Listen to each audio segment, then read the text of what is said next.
కీర్తనాకారుడు రాసినటువంటి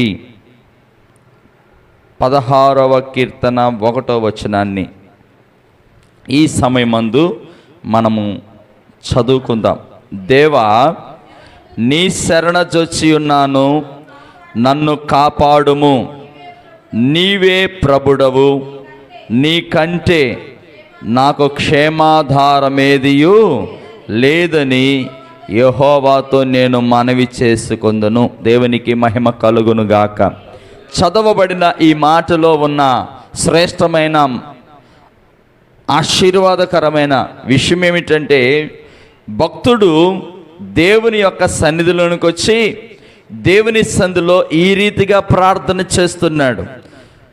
దేవా, నేను నీ శరణజొచ్చి ఉన్నానయ్యా, నన్ను కాపాడుము అంటున్నాడు.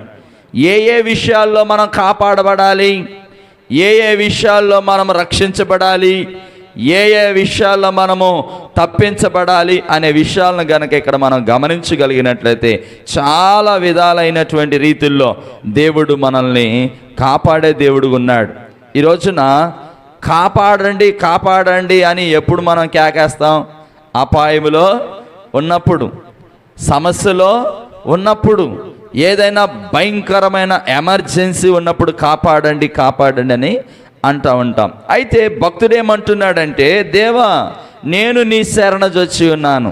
ఈ రోజున మనము దేవుని యొద్దకు వచ్చి మనం ఇలాంటి ప్రార్థన చేస్తే ఖచ్చితంగా దేవుడు మనల్ని కాపాడే దేవుడు. ఆయన